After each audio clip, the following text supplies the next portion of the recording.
ಇದೀಗ ದೊರೆತಿರುವ ವರದಿಗಳ ಪ್ರಕಾರ ಬಿಗ್ ಬಾಸ್ ಸೀಸನ್ 10ರ ಊಹಾಪೋಹಗಳಿಗೆ ಈಗ ತೆರೆ ಬಿದ್ದಿದೆ ಅಂತಾನೆ ಹೇಳಬಹುದು. ಹೇಗೆಂದರೆ ಇನ್ನು ಕೆಲವೇ ಕ್ಷಣಗಳಲ್ಲಿ ಬಿಗ್ ಬಾಸ್ ವಿನ್ನರ್ ಯಾರು ಎಂದು ಭಾನುವಾರದ ಸಂಜೆ ಕಿಚ್ಚ ಸುದೀಪ್ ಅವರು ಸ್ಪರ್ಧಿಗಳ ಕೈಯನ್ನು ಎತ್ತುವ ಮೂಲಕ ವಿನ್ನರ್ನ ಘೋಷಣೆ ಮಾಡುತ್ತಾರೆ.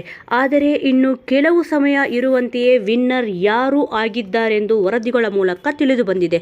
ಬಿಗ್ ಬಾಸ್ ಸೀಸನ್ 10ರ ವಿನ್ನರ್ ಯಾರು ಆಗಿದ್ದಾರೆಂದು ಹೇಳುವುದಾದರೆ, 3ನೇ ಸ್ಥಾನದಲ್ಲಿದ್ದ ಸಂಗೀತರವರು ಕೆಲವು ಗಂಟೆಗಳ ಹಿಂದೆಯಷ್ಟೇ ಬಿಗ್ ಬಾಸ್ ಮನೆಯಿಂದ ಎಲಿಮಿನೇಟ್ ಆಗಿದ್ದಾರೆ ಎಂದು ಹೇಳಲಾಗುತ್ತಿದೆ.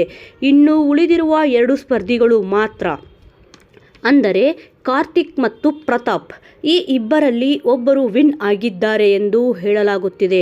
ಅದರಲ್ಲೂ ಜನಗಳ ವೋಟಿಂಗ್ ಪ್ರಕಾರ ನೋಡುವುದಾದರೆ ಡ್ರೋನ್ ಪ್ರತಾಪ್ ಎಂದು ಹೇಳಲಾಗುತ್ತಿದೆ.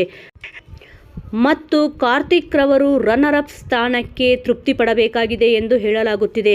ಕೊನೆಗೂ ಡ್ರೋನ್ ಪ್ರತಾಪ್ ಕೈಯನ್ನು ಕಿಚ್ಚ ಸುದೀಪ್ ರವರು ಎತ್ತುವ ಮೂಲಕ ಬಿಗ್ ಬಾಸ್ ಸೀಸನ್ 10ರ ವಿನ್ನರ್ ಪ್ರತಾಪ್ ಎಂದು ಘೋಷಿಸಲಾಗಿದೆ ಎಂದು ಹೇಳಲಾಗುತ್ತಿದೆ.